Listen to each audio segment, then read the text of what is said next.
Bonjour à tous, merci pour une deuxième fois me permettre de m'exprimer et de m'entraîner à ce travail qui est un peu difficile. Donc désolée par avance si je ne suis pas aussi fluide que les collègues qui sont passés avant moi. Moi aujourd'hui je voulais vous parler de la question de l'approche domiciliaire en EHPAD. Cette question me semble importante car je pense que le résident devrait pouvoir se sentir chez lui dans ce nouveau lieu de vie lorsqu'il déménage en EHPAD. C'est quand même ce qu'on attend un petit peu de lui aussi. Mais être chez soi, c'est quelque chose de spécial. Je pense que l'expérience de se sentir chez soi, c'est quelque chose de très individuel, empreint de notre expérience personnelle. C'est ce qu'exprime une auteure, Madame Déhou, et ses collaborateurs dans un article de 2011. Une citation que je trouve très représentative de cette expérience du chez-soi. Elle nous dit « Face au temps qui passe, le chez-soi exprime la stabilité, l'enracinement. Il constitue l'abri, mais aussi l'affirmation que quelque chose demeure envers et contre tout. Dans la relation au foyer, il y a une forme d'attachement inconscient, non formulé, structurant pour la personne. Les sensations qui nous relient à notre environnement immédiat participent à notre identité, s'inscrivent dans le prolongement de notre corps. » Alors il est vrai que cette expérience du chez-soi, ou je dirais presque ce vécu du chez-soi, est sûrement d'autant plus riche, plus significative à un âge avancé comme celui des résidents qu'on accueille dans nos EHPAD, et notamment au vu de ces générations pour qui la construction du chez-soi résulte d'un accomplissement de vie. Le travail de toute une vie, c'est souvent ce qu'on entend dans les entretiens. Et ainsi, le fait de déménager pour aller en EHPAD peut venir ébranler cet ancrage identitaire du domicile. Donc l'entrée en EHPAD, c'est un petit peu ce que disait Madame Nouvel tout à l'heure, l'urgence. Les conditions d'entrée en EHPAD parfois peuvent se faire dans l'urgence et je pense que c'est ce qui va déterminer un petit peu le parcours de la personne accompagnée. Les conditions d'entrée vont forcément influencer ses possibilités et la manière pour cette personne de pouvoir reconstruire son chez-soi. Par là, j'entends les circonstances ayant motivé la décision d'entrée, donc si ça s'est fait dans l'urgence, si la personne avait les capacités de décider, si son consentement a pu être retenu à cette démarche, si elle est initiatrice ou non de cette volonté d'entrer en institution, ou si elle est plutôt résignée à cette idée, qui est souvent suggérée par un tiers, l'entourage proche ou l'entourage médical. La loi en lien avec cette approche domiciliaire en EHPAD, en France, a été influencée par plusieurs textes législatifs au fil des ans. L'une des lois les plus significatives est la loi Vieillissement et Solidarité, qui a introduit des mesures pour améliorer la qualité de vie des personnes âgées, y compris celles vivant en EHPAD. Le plan Grand Âge a été lancé aussi pour améliorer l'accompagnement des personnes âgées en favorisant le développement des services adaptés, qu'ils soient à domicile ou en établissement. Et puis il existe une reconnaissance légale de la chambre d'un résident comme le substitut légal de son domicile. Donc ça rejoint encore une fois ce que disait Madame Nouvel par rapport aux lois, c'est important aussi de les connaître et ça je ne suis pas sûre qu'on ait toujours en tête ces idées-là. Donc cette loi, issue du Code de l'action sociale et des familles en France, c'est l'article L311.3, dit que la chambre d'un résident dans un EHPAD est considérée comme son domicile, ce qui signifie qu'il bénéficie de certains droits liés à la vie privée, à l'intimité. Cette reconnaissance lui confère des droits spécifiques en matière de vie privée, d'autonomie, dont voici quelques points clés selon moi. Donc, droit à la vie privée, selon la loi, les résidents ont le droit de personnaliser leur chambre avec des objets personnels, de la décorer à leur goût, ce qui contribue à leur bien-être et à leur sentiment d'appartenance. Donc, se réapproprier les lieux, ça va aider forcément à se reconstruire un chez-soi, ou du moins de tendre vers cette dynamique, mais jusqu'où cela est-il possible dans nos établissements? La protection juridique, c'est aussi un point important. En tant que domicile, la chambre du résident est protégée par la loi. Cela signifie que les résidents ont des droits en matière de protection de leurs biens et de leur vie personnelle. Par exemple, l'accès à la chambre d'un résident ne peut pas être fait sans son consentement, sauf en cas d'urgence. Ça, c'est pareil, c'est jusqu'à quel point? Conditions de vie. La loi impose également des normes concernant les conditions de vie en EHPAD. Les établissements doivent garantir un environnement sûr, confortable et adapté aux besoins des résidents dans la mesure du possible.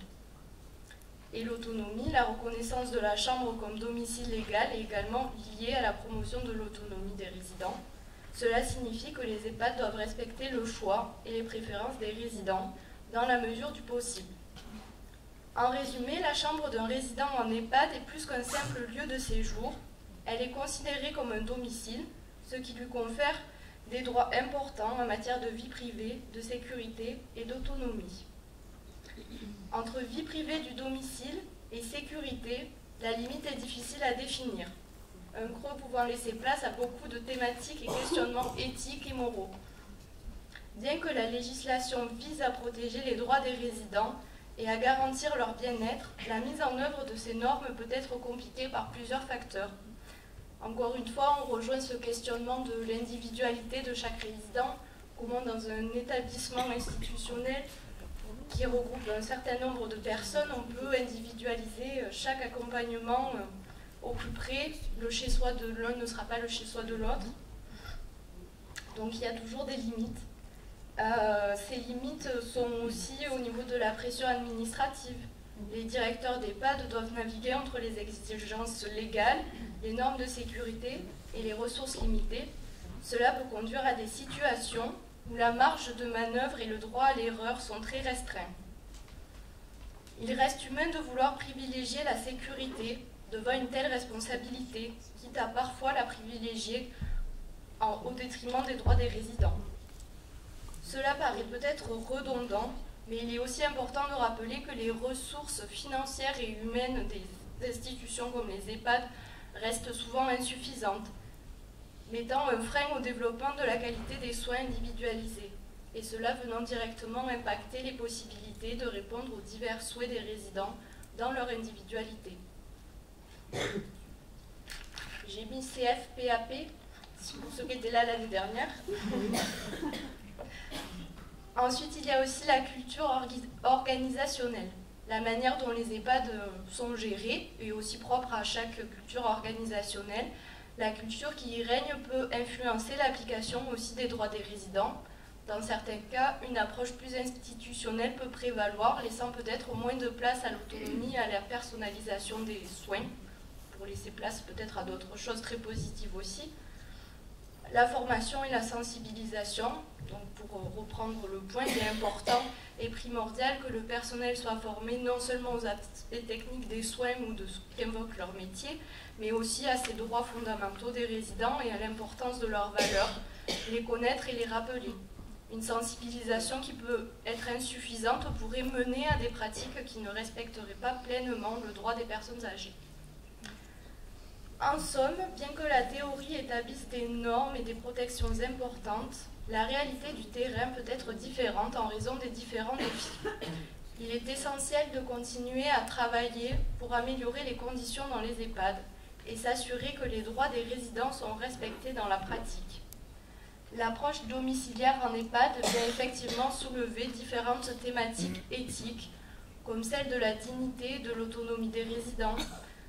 L'un des principaux enjeux de l'approche domiciliaire est de préserver la dignité et l'autonomie des résidents. Mais comment garantir que les personnes âgées conservent un certain contrôle sur leur vie quotidienne, même en étant dans un environnement institutionnel?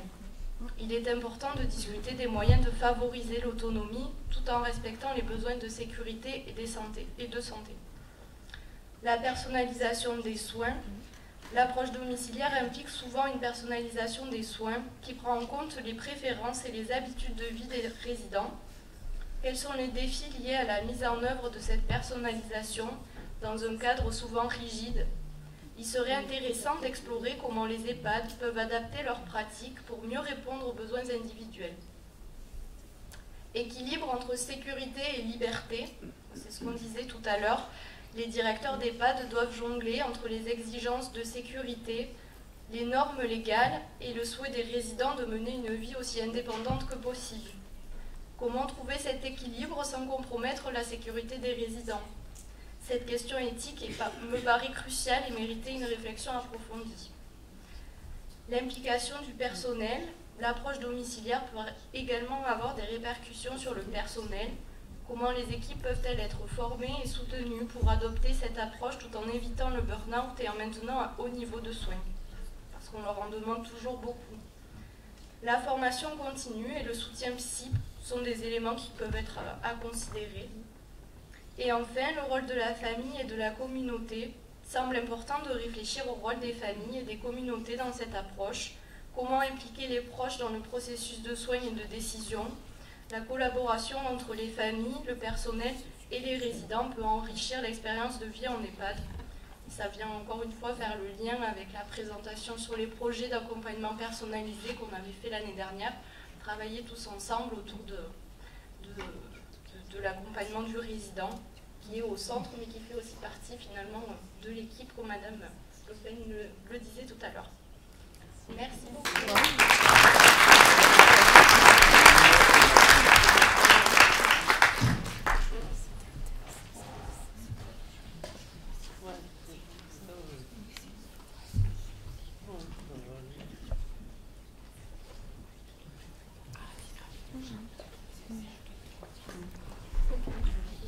Alors bonjour, merci Elodie d'avoir parlé du chez-soi et de l'habité. Donc moi je vais vous présenter la thérapie du voyage. Donc je suis psychologue à l'EHPAD d'Obja, également au domicile, je travaille dans des SIAD également, donc je connais le domicile et l'institution, et ce qui me permet d'avoir une réflexion un peu plus étayée. Donc je vais vous parler de la thérapie du voyage, qui est une médiation thérapeutique qui permet au sujet d'aimant déambulant d'inscrire sa parole. Alors, en préambule,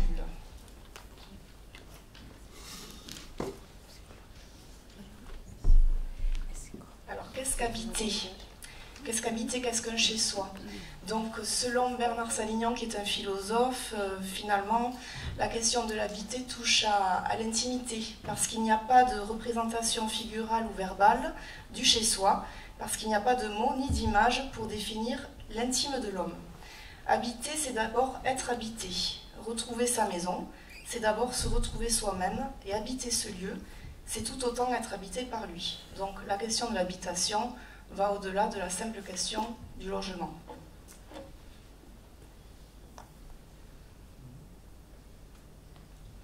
Alors le contexte, qu'est-ce qu'un EHPAD? Question intéressante, mais bon, on n'a pas beaucoup de temps, donc on va essayer d'écourter. Donc l'EHPAD est un lieu de soins psychiques, donc c'est ma définition, accueillant des sujets glissants dans la maladie neuroévolutive. En fait, dans l'EHPAD, ils trouvent en ce lieu un terrain de libre expression de leurs symptômes. Et l'un de ces symptômes est le désir irrésistible de partir, d'aller quelque part, mis en acte dans la déambulation et l'hallucination. Le sujet d'aimant se situe d'emblée dans un espace psychique entre le réel et l'imaginaire. Alors, un psychologue italien a repéré qu'à la tombée de la nuit, les résidents sont saisis d'une inquiétante étrangeté et éprouvent le désir de partir, de rentrer chez soi. Il a inventé la thérapie du voyage. Une gare et un wagon attendent ces voyageurs au sein même de l'institution. À l'EHPAD d'Obja, on a imaginé un tel lieu où il était possible d'être ailleurs, dans un entre-deux entre le réel et l'imaginaire. La thérapie du voyage s'est donc imposée à nous comme une matière à penser la démence dans une approche fictive, voire poétique. Alors, le dispositif.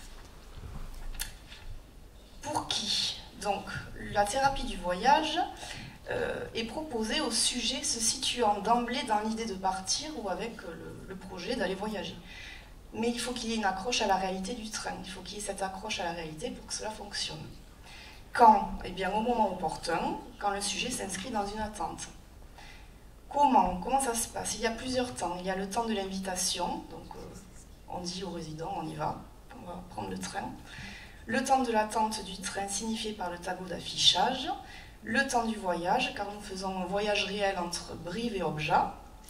Puis le temps du retour et de la séparation. Il y a un début et une fin. La thérapie a une durée de 45 minutes en moyenne et peut se faire à plusieurs, mettant en jeu l'objet-voix. Parce que quand on est plusieurs et quand on est voyageur dans un train, on discute. Et cette discussion peut permettre de contenir le sujet. Mais ça, c'est un autre axe à développer. À quelles conditions cela fonctionne? Cette rencontre est opérante qu'à la condition d'un cadre contenant, dont la psychologue est garante, avec l'accompagnement des soignants, lesquels, par le jeu d'être des voyageurs, rendront l'illusion d'autant plus réelle. Donc il y a un effacement des frontières entre soignants et soignés, et cela participe à une mise en scène thérapeutique. On est un petit peu dans du théâtre en même temps. À quelle fréquence on va proposer ce voyage? On va proposer un ou plusieurs voyages jusqu'à ce que le sujet décline tout simplement l'invitation, c'est-à-dire jusqu'à ce qu'il donne du sens à la place qu'il occupe au sein de l'institution. Donc, en d'autres termes, au moment où il vient habiter l'EHPAD. D'où le titre « Habiter l'EHPAD ». Les effets, il y en a plusieurs. Il y a l'apaisement psychique, il y a le retour du lien social, une mise en sens de son existence, autrement dit un réaménagement subjectif.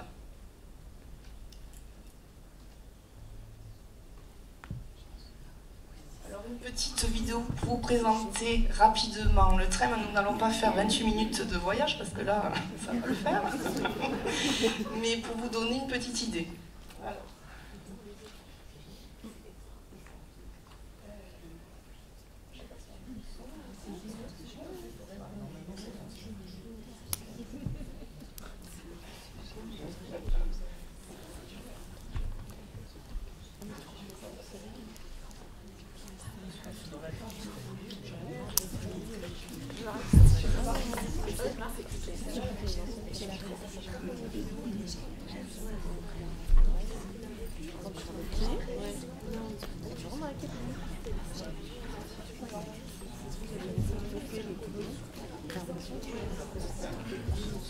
Alors nous avons une fausse joie, c'est-à-dire que nous n'allons pas pouvoir montrer la vidéo. Donc ça veut dire que je vous invite tous à l'EHPAD d'Objat pour venir découvrir le train. C'est encore mieux. Voilà, dommage, c'est 1 minute 30. Pas... Mais bon, là c'est le couloir de l'EHPAD, mais finalement c'est une gare. Donc on rentre dans une gare, il y a une petite salle d'attente, un tableau d'affichage, il y a tout le son de la SNCF, on est vraiment dedans. Hein. On voyage. C'est immersif. C'est très immersif. Bon, dommage. Donc le postulat, je continue mon propos.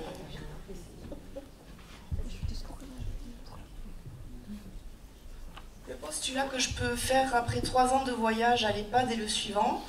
Le voyage en train répond sur le plan clinique aux symptômes de la démence, c'est-à-dire le désir de partir, engendrant la déambulation associée à de l'hallucination. Il s'agit d'un lieu à la fois réel et imaginaire, correspondant à l'espace psychique du sujet, oscillant lui aussi entre les 2 registres. Voilà, puisque le sujet dément déambulant se situe entre le réel et l'imaginaire. Pour étayer mon propos, je propose un retour très synthétique sur la clinique de la démence pour vraiment comprendre pourquoi cette thérapie correspond à cette pathologie.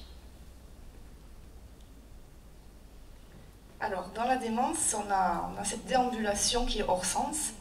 Alors, qu'est-ce qui se passe? Il y a un effet d'égarement du sujet, c'est-à-dire une difficulté pour le sujet de s'orienter dans l'espace tant psychique que physique. Il est pris d'un irrésistible besoin de marcher. Par la marche, c'est une manière de dire quelque chose de son existence, où les mots viennent à manquer. C'est pour ça qu'on laisse les sujets déambuler toute la journée, c'est très important. Mais dans ce voyage pathologique que fait le sujet déambulant, il est en quête d'un objet peu identifiable. Il prend la route mais ne dit rien de son voyage. La pulsion ne se boucle pas autour de la satisfaction et ne laisse pas de traces d'expérience. L'attention s'accumule dans le psychisme et l'espace ne semble jamais habitable. Le voyage thérapeutique, lui, va proposer de boucler le trajet de la pulsion en commençant par un départ, mais ce départ se retrouve dans le retour. On fait une boucle, puisque nous partons d'Objat et nous partons réellement d'Objat, mais nous allons à Objat. On fait une boucle. La pulsion du voyage permet d'habiter et de se mouvoir sans s'égarer.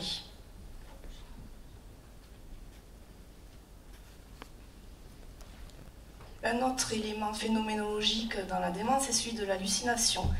Donc dans la démence, on a ce symptôme, finalement, c'est un monde d'images. On a affaire à ça. Et, il y a un retour de la pensée vers les images, un peu comme dans le rêve. L'image l'emporte sur les mots. Le sujet va reconstruire une néo-réalité. C'est pour ça qu'il n'est pas vraiment dans un EHPAD, il est dans d'autres lieux. L'hallucination, elle, fait surgir les bons objets. Donc tout le travail mental du sujet dément, c'est de conserver ces bons objets. C'est pour ça que la thérapie du voyage, finalement, elle vient offrir une belle hallucination au sujet. Alors, qu'est-ce qui se passe au sein du voyage? L'invitation au voyage. Donc avec ce voyage fictif, finalement, on passe de la déambulation à un espace habitable, un espace familier. Le versant imaginaire du voyage est celui d'un ailleurs fantasmé, l'arrière-pays. L'arrière-pays, c'est la scène de l'inconscient. Un espace connu, rassurant, qui a la vertu de sortir le déambulant d'un espace qui se délite sous ses propres pas. On suppose donc au sujet un ailleurs possible et structurant. Dans cet espace thérapeutique, le sujet ne cherche pas la porte de sortie, comme il a l'habitude au sein des couloirs de l'institution, mais bien la porte d'entrée pour reprendre le fil de son histoire, son identité narrative, que la maladie a fait voler en éclats. Le récit du sujet, pendant le voyage, est celui du modèle du rêve. On a un récit à partir d'impressions fugitives, de traces informes, des fragments de mots ou de phrases. Dans le train comme dans la cure analytique, le voyageur patient et le psychologue sont dépaysés par le paysage qui défile de l'autre côté de la vitre. Ils perdent la maîtrise d'un espace où se confondent le présent, le passé, l'intérieur et l'extérieur. Voilà, on est vraiment ailleurs avec le sujet. Ainsi, la description a une structure de fiction. Décrire le paysage vu du train, c'est faire le récit de ce qui a disparu, de ce qui est présenté dans le mouvement même de sa disparition.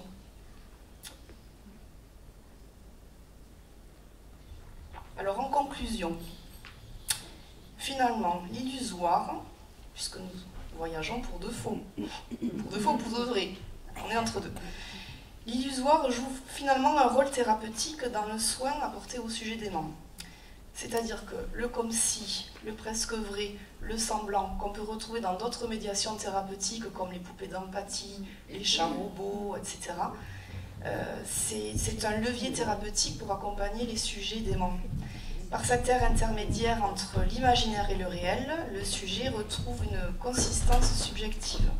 C'est par cette voie-là que nous pouvons aider les résidents, en fait. Donc c'est par l'imaginaire que le sujet dément peut retrouver le chez-soi, un point d'intime, au sein même de l'EHPAD. Je vous remercie.